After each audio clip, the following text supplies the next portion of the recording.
White House in chaos. Melania's big week destroyed as ICE killings tear Trump's inner circle apart. Okay, I need to tell you something, and I need you to stay with me here because what I'm about to walk you through tonight is something most Americans will never hear. This past week was supposed to be Melania Trump's week. The White House had planned for this. Meetings were held, schedules were coordinated. January 2026 was going to be the moment the First Lady stepped into the spotlight with her $40 million Amazon documentary. Thursday, the premiere at the Kennedy Center, a victory lap for the nation's most famous immigrant. But on Saturday morning at 9:05 a.m. Central Time, federal agents threw a 37-year-old ICU nurse named Alex Pretti to the ground on a Minneapolis street corner and fired approximately 10 bullets into his body while he was face down on the pavement. And just like that, Melania's week was over. Here's what you need to understand. What happened in Minneapolis didn't just kill two innocent American citizens. It has now set off a vicious civil war inside the Trump White House, pitting faction against faction, aide against aide, and a furious First Lady against an administration that just handed Democrats their most potent weapon in a generation. If you care about understanding what's really happening behind the scenes of this presidency, you need to pay attention to what I'm about to tell you. Stay with me here because this gets complicated fast. Let me take you inside the White House this past weekend because what's happening behind closed doors is extraordinary. On Saturday night, just hours after Alex Pretti was shot dead on that Minneapolis street, Melania Trump hosted a black tie screening of her documentary at the White House. A makeshift theater had to be constructed because the actual White House Family Theater was demolished in October to make way for Trump's new $400 million ballroom. The guest list was extraordinary. Tim Cook, the CEO of Apple, was there. Andy Jassy, the CEO of Amazon, was there. Queen Rania of Jordan was there. Mike Tyson was there. Self-help guru Tony Robbins was there. A military band played something called Melania's Waltz as guests arrived. But here's what everyone was actually talking about that night. Not the movie, not the First Lady's moment. They were talking about what had just happened in Minneapolis. Think about what that means for a woman like Melania Trump. She had personally overseen the color correction. She had selected the music. She had approved the advertising campaign. Amazon had paid $40 million for this film, the highest price ever paid for a documentary, and all anyone could talk about was the fiasco unfolding in Minnesota. According to sources with direct knowledge of the situation, Melania Trump is furious. And in this White House, that matters enormously. If you're finding this valuable, hit that like button right now, because this story is about to get significantly more complicated. Let me connect some dots here because what's happening inside Trump's senior leadership team right now is a full-blown factional war. On one side, you have Susie Wiles, the 68-year-old chief of staff, and Stephen Miller, the 40-year-old immigration policy architect. On the other side, you have Homeland Security Secretary Kristi Noem and her top advisor and rumored romantic partner, Corey Lewandowski. And as of this week, Wiles and Miller have fully turned against Noem and Lewandowski. Let me say that again so it lands properly. The two most powerful people in Trump's inner circle have decided that the DHS secretary and her controversial advisor are liabilities that need to be managed out. Here's what set this off. At the center of this collapse is a man named Gregory Bovino, a 55-year-old Border Patrol commander who became the public face of Trump's immigration blitz. Bovino is what sources describe as Corey Lewandowski's guy. The decision to make Bovino the focal point of the nationwide operation was pushed by Lewandowski and supported by Noem. Stephen Miller is now reportedly furious that Bovino and his hardcore tactics became the face of the administration's immigration policy. According to two senior officials, Miller views Noem, Lewandowski, and Bovino as a liability that could destroy everything they've built. Here's where it gets genuinely terrifying for Kristi Noem. On Monday night, Noem requested a meeting with President Trump. She got one. A 2-hour meeting in the Oval Office with the Chief of Staff Susie Wiles, Press Secretary Caroline Leavitt, and Communications Director Stephen Chung all present. Now pay very close attention to who was not in that meeting. Stephen Miller, the architect of the entire immigration policy, the man who has been the driving force behind every deportation, every raid, every policy decision. He was not invited. Think about what that signals. Stephen Miller is being iced out of the conversation about the very policy he created. That doesn't happen by accident in this White House. But here's the thing. The blame game is now in full swing, and it's getting ugly. According to sources who spoke with Axios, Kristi Noem is now throwing Stephen Miller under the bus to save her job. She reportedly told one source, and I want you to hear this exact quote, Everything I've done at the direction of the president and Stephen. Let that sink in. The Secretary of Homeland Security, the face of mass deportations, the woman who immediately called Alex Pretti a domestic terrorist before any investigation had taken place, is now claiming she was just following orders from Stephen Miller. Miller has fired back. In a statement that is remarkable for its barely concealed fury, Miller blamed Customs and Border Protection, which operates under Noem's Department of Homeland Security, for furnishing inaccurate information about the Pretti shooting. He's now questioning whether the CBP team was even following protocol. They're eating each other alive. And here's the thing that makes this so dangerous for the president. When your senior staff is more focused on blaming each other than solving problems, the problems don't get solved, they get worse. Every day that Noem and Miller spend undermining each other is a day when the Minneapolis situation continues to spiral. The president himself seems to recognize this, which is why he sent Tom Homan to Minneapolis to essentially take over the operation. But sending Homan doesn't fix the fundamental dysfunction at the top of his administration. It just adds another layer of confusion about who's actually in charge. Subscribe to this channel right now and turn on notifications because this story is developing by the hour and you're going to want to know what happens next. Now, I need to tell you about Melania because in this White House, she matters more than most people realize. Here's something most Americans don't understand about the Trump marriage. It's complicated, it's transactional, but there is one absolute tripwire that cannot be crossed. You cannot alienate the First Lady to the extent that she makes an issue of it with the president. And that has now happened. I want to take you back to the first Trump administration because there's a precedent here that matters enormously. During the family separation crisis at the border when children were being taken from their parents, there was one person who stepped in and said this was untenable. That person was Melania Trump. Remember, we're talking about the nation's most famous immigrant, a woman who came to this country from Slovenia, who understands what it means to build a life in America. When she expressed her objection to family separation, she did so in the way that only Melania can, quietly, firmly, unmistakably, and the policy changed. Now we have a situation where two American citizens have been shot dead by federal agents in cold blood, captured on video for the entire world to see. And this happened on the same day, the same Saturday, that was supposed to launch Melania's big moment. According to sources inside the White House, there is acknowledgement that something has to change. Not because Trump cares about the political fallout, not because he's worried about the polls, but because he has a pissed-off wife. This is the dynamic that outsiders consistently fail to understand about this president. Normal political considerations don't move him, but a furious Melania, that gets his attention. Here's what makes this moment so explosive. For the first time since Trump returned to office, former presidents Barack Obama and Bill Clinton have issued statements condemning the administration's actions. Obama called the killing of Alex Pretti a heartbreaking tragedy and a wake-up call to every American, regardless of party, that many of our core values as a nation are increasingly under assault. Let me read you exactly what Bill Clinton said because it's extraordinary. He said, quote, "Over the course of a lifetime, we face only a few moments where the decisions we make and the actions we take will shape our history for years to come. This is one of them."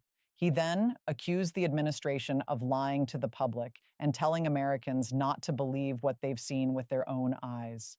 Think about what it took to get Barack Obama to weigh in like this. This is a former president who has carefully avoided direct confrontation with Trump for months. And now he's saying that federal agents are using tactics designed to intimidate, harass, provoke, and endanger the residents of a major American city.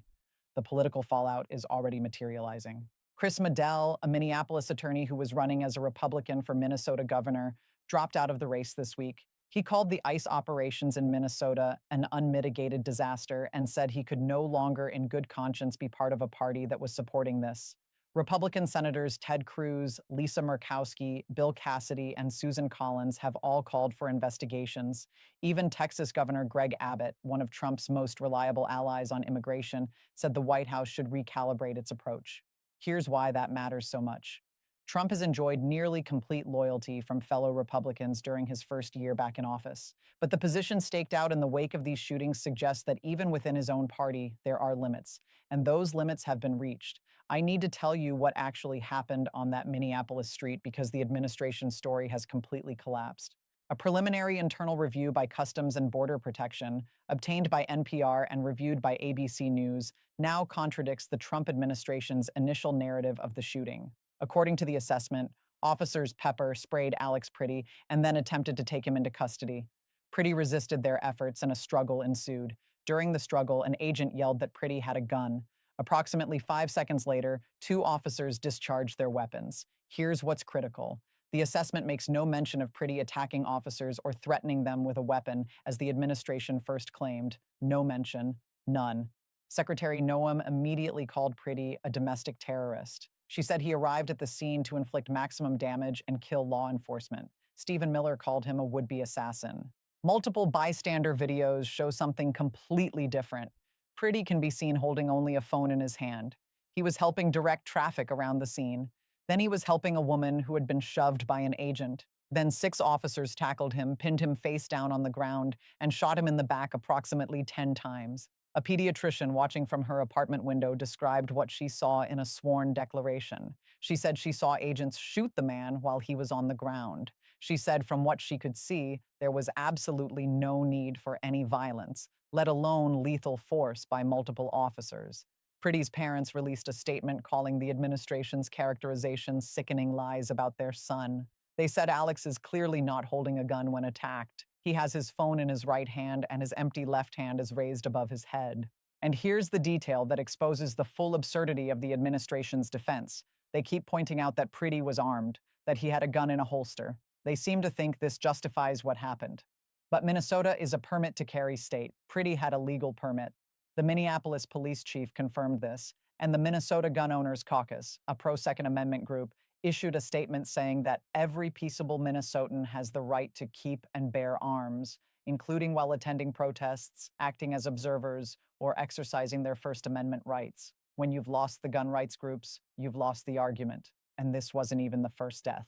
Less than 3 weeks earlier, on January 7th, federal agents shot and killed Renee Good, a 37-year-old mother of 3, in her car in Minneapolis. The administration claimed she was a domestic terrorist, too. They claimed the officer feared for his life, too. 2 American citizens, both 37 years old, both shot dead by federal agents in the same city in less than 3 weeks. Both immediately labeled terrorists by an administration that has been caught lying about the circumstances of both deaths. This is what Bill Clinton meant when he said people are being told not to believe what they've seen with their own eyes. The videos exist. The evidence is public. And the administration's response has been to double down on a narrative that is demonstrably false. It takes a special kind of arrogance to look at the American people and tell them that what they witnessed didn't happen. But that's exactly what this White House has done. Drop a comment right now. Tell me where you're watching from. I want to know how far this is reaching because this story is being suppressed and I want to make sure people see it. Now let me tell you where this is headed because the next few days are going to be extraordinary. Gregory Bavino, the Border Patrol commander at large who led the Minneapolis operation, has been stripped of his title. His access to social media accounts has been suspended. He's been ordered to return to California and is expected to retire. Tom Homan, the border czar, has been sent to Minneapolis to take over immigration enforcement and will report directly to Trump. Governor Tim Walz met with Homan, and his office says they discussed a significant reduction in the number of federal forces in Minnesota and an end to the campaign of retribution against the state. Meanwhile, Melania's documentary premieres tomorrow at the Kennedy Center. Amazon has put massive marketing muscle behind it with billboards appearing in cities around the world. Advanced ticket sales have topped $5 million. But the question now is whether anyone will be talking about the movie or whether the conversation will remain dominated by what this administration has done to 2 innocent Americans in Minneapolis. Let me leave you with 3 things. First, the factionalism inside the Trump White House has reached a breaking point. Susie Wiles and Stephen Miller versus Kristi Noem and Corey Lewandowski is now open warfare. Someone is going to lose. And the early indications suggest Noem may not survive this, though in Trump's world, nothing is ever certain. Second, the videos from Minneapolis have changed the political calculation. When you can watch federal agents tackle an American citizen, pin him to the ground, and shoot him in the back while he poses no visible threat, it becomes very difficult for the administration to claim self-defense. Even Republicans are calling for investigations. Third, and this is the one that may matter most inside the White House, Melania Trump is furious that her big moment was destroyed by an immigration policy run amok. In this administration, that's not nothing. It may be the one thing that actually forces a recalibration. I want to read you something that a Trump lawyer shared with a journalist this past weekend. It's a conversation from the first administration when Steve Bannon was talking about what would happen if Trump got a second term without having to face voters again. Bannon said, quote, Here's what nobody gets. He'll be unchained, off the reservation. No moral constraints, no scruples, no cares. It'll be vendetta and payback and expletive everybody. It'll be an America that nobody ever dreamed of. Donald Trump off his meds is something that nobody is prepared for. Then Bannon started laughing hysterically at the absurdity of what he was describing. That prophecy has come true. What we're witnessing in Minneapolis is exactly what Bannon predicted. An America that nobody ever dreamed of, a government accountable to no one, federal agents shooting citizens in the streets, and an administration that responds by lying about what happened and calling the victims terrorists. Democracy doesn't defend itself. It depends on people who are willing to pay attention, who refuse to accept lies as truth, and who understand that this is one of those moments where the decisions we make will shape our history for years to come. The question is whether enough Americans will decide that the rules still matter. Make sure you're subscribed with notifications turned on because this story is far from finished. Tomorrow is Melania's premiere, and in the days ahead, we're going to find out whether anyone in this White House pays a price for what happened on the streets of Minneapolis. I'll be watching, and so should you. Because here's the truth that nobody in Washington wants to say out loud. What happened in Minneapolis isn't an aberration. It's the logical conclusion of a policy designed to prioritize spectacle over competence, quotas over judgment, and loyalty over accountability. When you demand that agents produce a certain number of arrests, regardless of circumstances, when you populate your leadership with people chosen for their loyalty rather than their expertise, when you create an environment where saying the wrong thing gets you fired but killing an innocent person doesn't, this is what you get. 2 dead Americans, a White House in chaos, a First Lady whose big moment was destroyed, and an administration that can't stop lying even when the evidence is playing on every smartphone in America. This is who they are, this is what they do, and the only question now is whether America is paying attention.